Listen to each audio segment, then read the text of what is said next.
Hey, entre fam. It is Young, and this is video 87 of 90. So I'm going to get right into it because I don't want these videos to be too long. But on to day two. So we kind of talked about on day two that people have a need in their life, and it could be anywhere from like need to be right, the need to be noticed, to be liked, things like that. And for example, I kind of fell into the category of needing to be liked. So they discussed about basically how we need to be able to rise above that need and have the awareness that it's there so that we can recognize it and get past it. And you do have to do a lot of kind of like inward searching, and also being a bit realistic and kind of blunt with yourself, and noticing these things. Like nobody wants to think that they have a need to be liked, right, or need to be right, or so on and so forth, right? But we have to really be real with ourselves if we want to be able to get past it, because we do need to be able to rise above these needs if we want to become successful. We have to be able to also challenge those needs. And what that means is basically when that need arises, we need to be able to choose differently, right? We need to be able to take that action and choose differently. So, for example, like if I get into a situation where like in my business, something's gonna cost me, it's gonna be a choice between being liked or succeeding, right? Like, for example, a lot of people, talk about not having a support system, right? And there is say there's a person in your life, and you tell them, or they find out about this opportunity, and then they're not supportive. They're actually more like, I can't support you in this if you keep doing it. Like, I don't know if we can be friends, things like that. I don't know if anybody's really gotten to that point in any kind of relationship. I'm sure maybe in like spouse relationships and things like that, maybe, and maybe like boyfriend, girlfriend. I'm not sure about friends, but regardless of what the relationship is that when that arises, and like there's a choice between being liked and choosing your business and succeeding, like you got to be able to override that need to be liked and choose that business. And this isn't to say to like blow off every person in your life that might have a concern for you or things like that, but more along the lines of if it comes down to it, just because they don't support you or agree with you doesn't mean that you can't still have them in your life or whatnot. But so that's kind of what it means to be able to what it means for us to have to be able to rise above that need, to be aware of it, and also challenge it, to take a different action than what we normally would. So let's see. There was they also mentioned that people tend to not want to grow, and or people who just continuing to talk about support systems and people in our lives. The reason why we meet so much resistance sometimes is because people generally don't want to grow. They're like complacent. They're comfortable where they are because it's safer, right? If you're in a comfortable place, no growing, no expectations, it's nice and easy. Of course nobody want to get out of that comfort zone. So the reason why we meet so much opposition is because what happens is if we grow, then the people around us tend to have to grow as well, right? And that's kind of where that whole analogy of I think the crab analogy comes in, where like, there are all these crabs in a trap, and eventually one starts to climb out and is going to be able to get free, but then what happens? Another crab grabs them and brings them back down, because they're the one, like, because they're all fighting and things like that, trying to escape and not working together, not doing anything. But that's kind of where that analogy comes from. Now, we also have to realize that whatever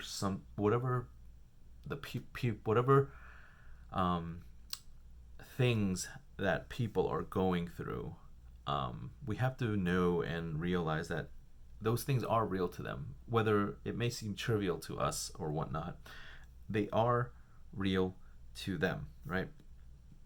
And but when we refuse to grow, when people refuse to grow, they kind of get stuck in what Todd called the land of and, right? You go to, or sorry, not the land of and, but the land of or, I guess, is that you choose this or that. But we should be aiming for the land of and, which is this and that. People who don't want to grow, who don't have much ambition, they typically, their mindset is, oh, I can have this or that. Like, I can have a nice house, or let's say, or nice things, right? Do you opt to save, and get a nice house, because that's a lot of money, it's a big investment, or would you rather have a lesser house but have nicer things, like nice TV, nice car, things like that? So, but we need to try to look at the bigger picture and go for that land of and, this and that. We can have both. And a lot of people who are complacent typically don't look at it that way. It's usually this or that. So that's just something that was kind of eye-opening there. And let's see here. They also went through kind of like the mentality from like victim, like playing the victim mentality. So they talked about the payoffs and the prices. Like, what do you get from it, but what do you pay when you do it? So some of the victim payoffs were like, you get attention, sympathy, things like that. There's no expectations of you. It's comfortable there. You have no responsibility. You're never wrong. Things like that. But getting those rewards, there's also the other side of the coin, where you pay some prices, and those prices are that you become less credible, right? Your self-esteem tanks. You have no growth. You're less productive. Your health takes a toll. Your relationships take the toll. Your dreams, and of course, in my opinion, I'm pretty sure in your opinion, those prices are way more expensive than way outweigh the benefits, right? So they kind of touched on that, and the victim mentality, but they also touched on the responsible person, right? And what the prices and the payoffs are. So some of the just to go the other way around, but some of the prices that you pay for being responsible might be things like sleep, comfort, to be able to give excuses. You have to make an effort, you have to try, you have to work at it, and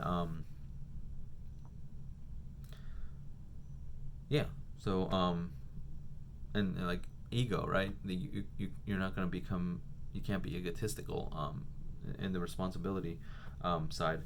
But the payoffs would be like that you grow, you learn, your health is also there's a benefit to health.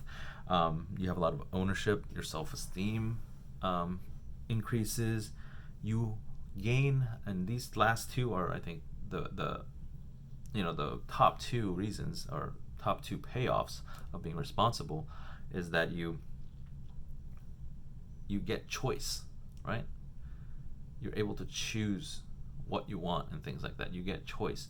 And also your dreams, like you're able to fulfill those dreams and go after them and seek them and fulfill them. So it was really kind of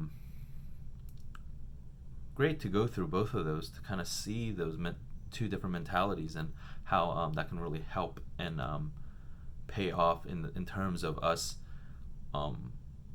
providing service to our clients or potential clients. So that was great. And we also learned kind of touching on that childlike behavior stuff of just like when we grow from childhood, like how much we learn and when we learn it. And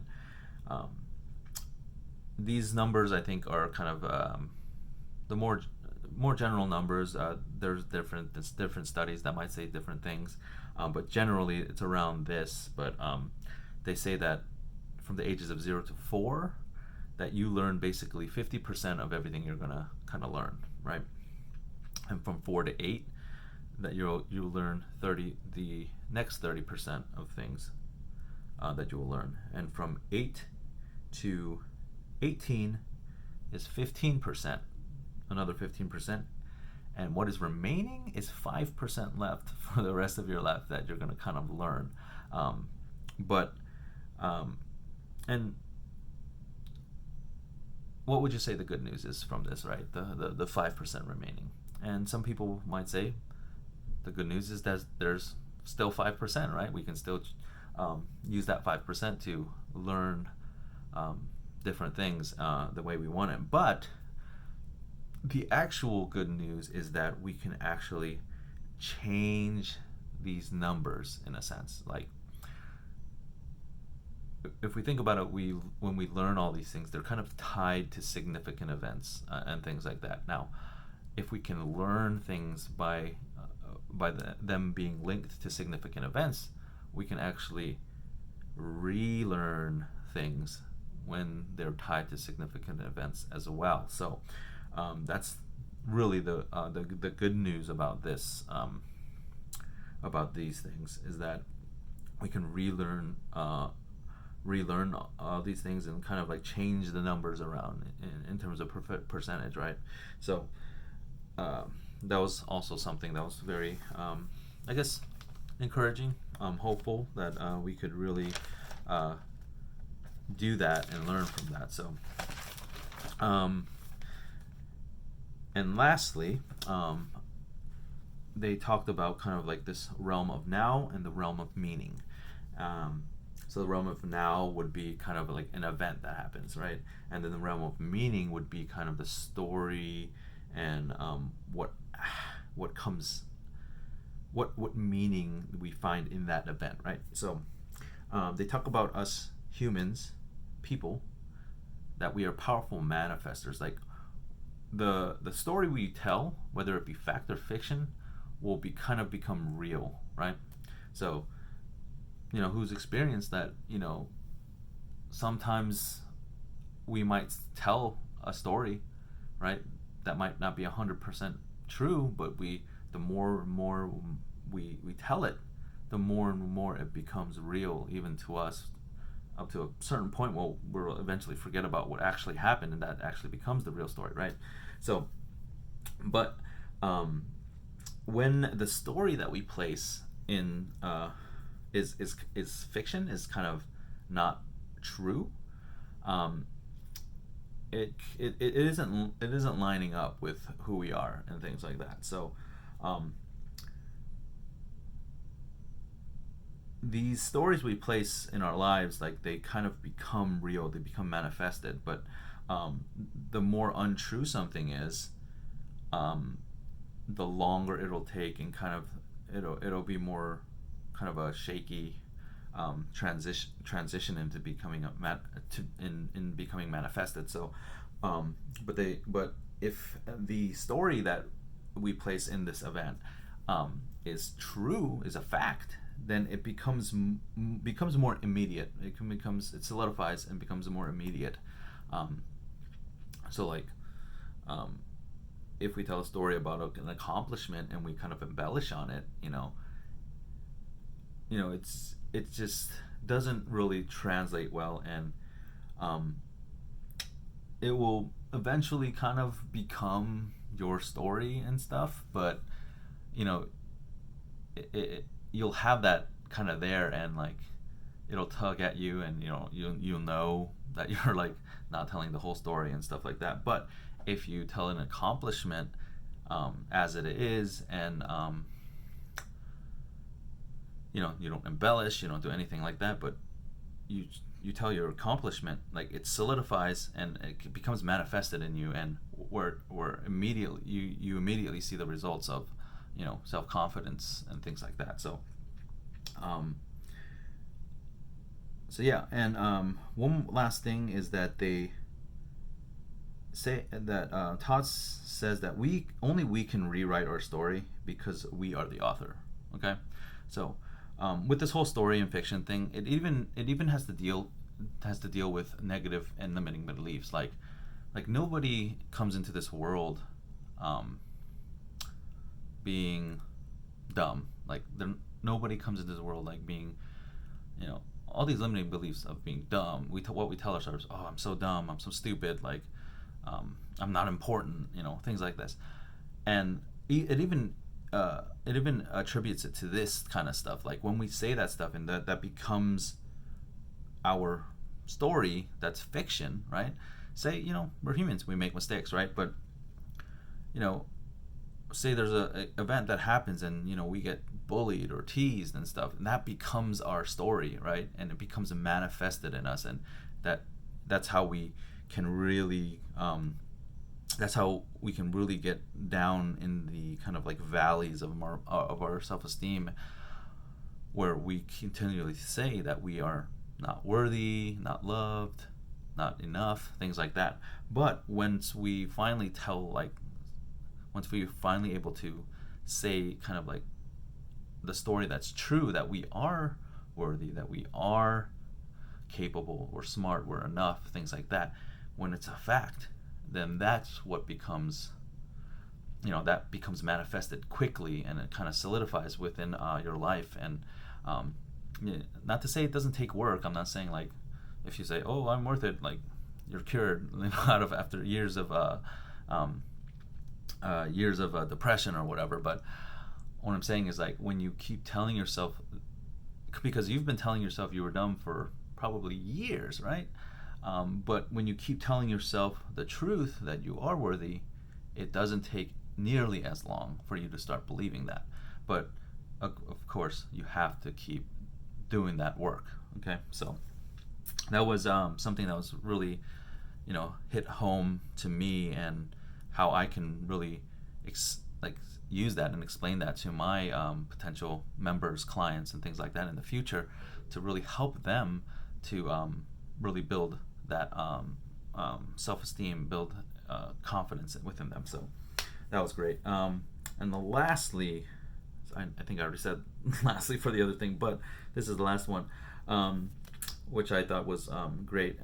So there's two factors in getting results: intention and the mechanism. Now,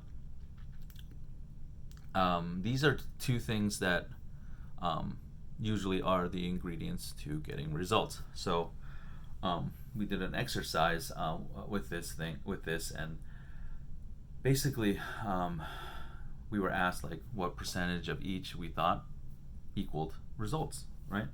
What percent of intentions plus the percentage of mechanism equals 100% of results. And basically it came down to that it's 100% intention with 0% mechanism. And there were people arguing things like that. You have to have at least 1% in mechanism because you have to always have a mechanism. And basically what Todd was communicating was that yes, there will always be a mechanism. There's no doubt about that. But mechanisms can fail you. So that's why it's always 100% intention, because when you have that intention, no matter what mechanism you're using, whether it be Entresoft or, all these other, ClickFunnels or whatever it may be, intention is the key ingredient, not the mechanisms, because of all these mechanisms can fail you. But if you have the intention, you will find different mechanisms, and the mechanism won't stop you. But if percentages were on mechanism, the instant the mechanism fails, like, you fail, right? You stop trying, you give up. So that was the last point that I wanted to make. There was a lot of more heavy hitting stuff, which I think I'll share tomorrow, about those experiences, and a lot of it is stuff there's a lot of stuff I'm not able to share, just because one of the exercises,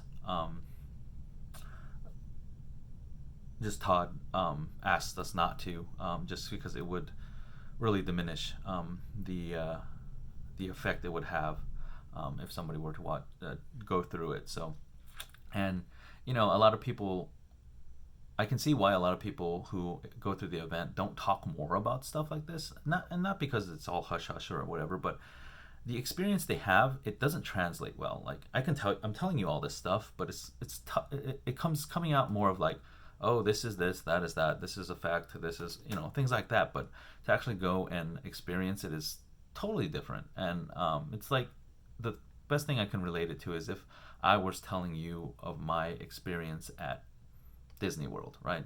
I can tell you all the fun I had, and you generally understand, but you wouldn't understand those emotions, those moments of joy, and all of that, right? So I think that's why a lot of people don't really talk a lot about their experience. Like, they'll talk about, like, oh, it was great, I learned a lot, I learned maybe this little thing here, this little thing there, but yeah, that's kind of why. So we're not trying to like we're not trying to like hog the information or anything, but it's just really, it doesn't translate well, to be honest. So yeah, anyways, this video went longer than I expected. But my videos always do, right? So hopefully people stuck through. If you didn't, it's all right. I understand. Time is a valuable commodity. So but if you did, I hope you got a lot of value out of this. So yeah, until tomorrow's video, stay awesome, Mantra.